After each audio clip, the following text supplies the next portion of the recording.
Alam po ninyo, may nag-comment po dito sa ating YT, no? Na ang sabi niya, yung style ko raw nagkekwento. Well, alam niyo po ba, kekwento ko po sa inyo, I was in grade 1. Hindi ba natatandaan niyo dati, binibigay yung mga report cards kada quarter para ibigay ng teacher yung observation niya roon sa bata o kayo sa toddler kung ano yung nangyayari. Grade 1 ako, I was 6 years old. At yung first report card, ibig sabihin yung first quarter report card na nakalagay isa lang, madaldal. Ayun. So, ginamit ni Lord ang kadaldalan ko. Ngayon kahit papano nagkaedad na po ako, nandun pa rin, madaldal. So, iba ang style ko sa pag-preach compared sa iba. Mostly ako, madaldal. Ginagamit ni Lord ang kadaldalan ko at naway mag-glorify lalo si Jesus sa aking kadaldalan. Okay? May dadaldal ako. Okay.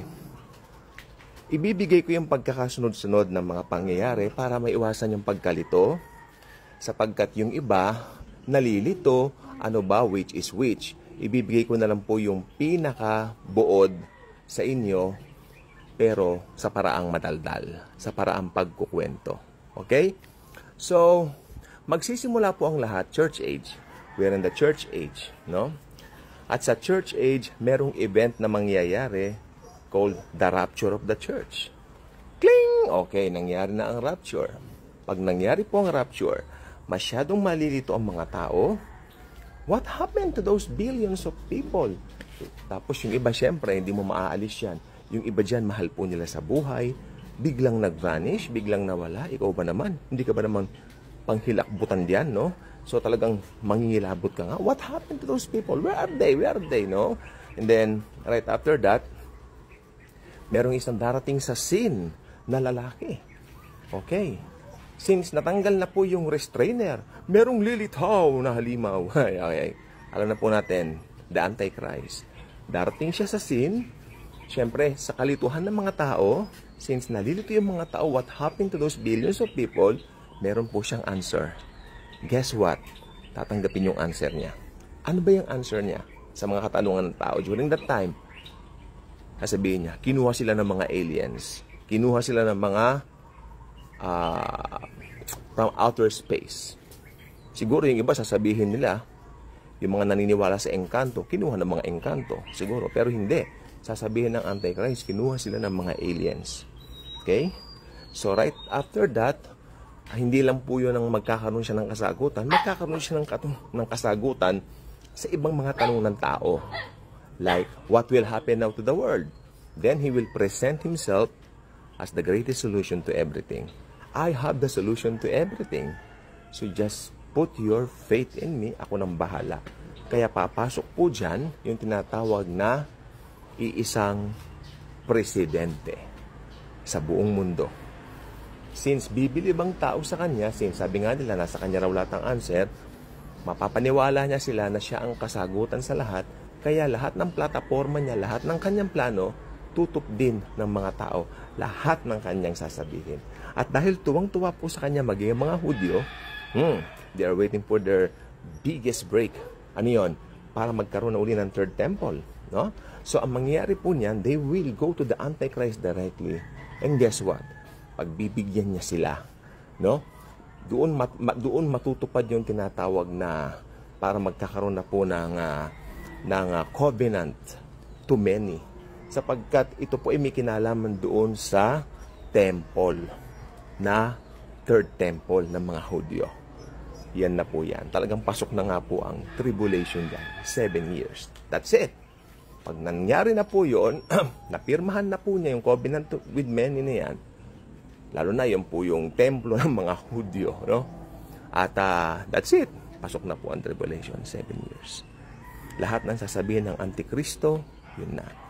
Wala nang ibang makikita sa mga media, wala na yung mga sikat na artista, puro si Antichrist na nakikita. Pero syempre, they don't know that. Most people, after the rapture, syempre, hindi naman palabasan ng Biblia ang mga yan eh. They don't understand anything about the Bible because they're not interested in it in the first place. Kaya nga po sila naiwan eh. They're being left behind because they're not interested in Jesus. anything at all. No, they're not. I mean, just being left behind here, then dumating yung Antikristo. Kung ano yung sasabihin ng Antikristo, follow, follow, follow. Okay, until sa kalagitnaan po nito, tama-tama, gitna na rin yung oras natin sa TikTok. Oh, ayan. 5 na po eh. So, kalagitnaan na rin. Papatigilin niya yung mga paghahandog sa temple. And then, siya po ay papanik sa pinakamataas na bahagi nito, Holy of Holies. Merong mga satellite cameras dyan, napapalibutan siya, and sasabihin niya, I am God. I am God. I am God. Yeah. That's it. Doon maraming mabubuksan. Sandali lang. May mali, may mali, may mali. He is not God. Ayun na. And then, some will go and look for a copy of a Bible. Naniniwala po kung maiiwan ang mga Bibles dito. Tandaan po ninyo, ilang beses destroy ang mga Bibles. Pero the Lord never allowed them na ma-destroy ang Bible. Yung tipong ma-extinct ang Bible, mawala ng copy, mawala ng kopya, copy tuloy kopya, hindi po mangyayari yan. Kaya I believe during that 7 years of tribulation, may mga Bibles everywhere. At yung mga ayaw mag-submit doon sa sinasabi ng Antichrist na siya ay God, kasi sabihin ng Antikristo siya ay Diyos eh. Pero ayaw nila. So maghahanap sila ng kopya ng Bible. Kaya doon maraming magiging... Ay! Sorry po. Marami pong magiging... pasensya na po sa aso. Masyado po sila magulo. No, masyado po magulo. Okay? Very real po tayo dito sa ating vlog. So baka makagat po kaya, ay, kako. So magkakaroon po siya dito ng tinatawag na, saan na po ba tayo? Ayon, doon, mga copies po ng Bible, may mga maghahanap po ng kopya ng mga Biblia. At pag nasumpungan nila ang kopya ng mga Bibliang ito, makinig po kayo sa akin, marirealize nila lahat ng mga pangyayari na nakaugnay sa tribulation. Doon nila marirealize that we are already into it. We are here already. So, yari na. Nandun na po sila. Kaya ang gagawin nila, magre-refuse sila doon sa susunod na request ng Antichrist. Ano yun? Ang matatakan po ang bawat isa ng marka ng beast. Ang ayaw magpatatak, hindi makakabili, hindi makakakuha ng kanilang mga pribileyo and all that. At sila po ay, tawag po dito, sila po ay magugutom dahil hindi po sila makakakain. No? Pero yung mga pipili kay Christ, hindi po magpapatatak.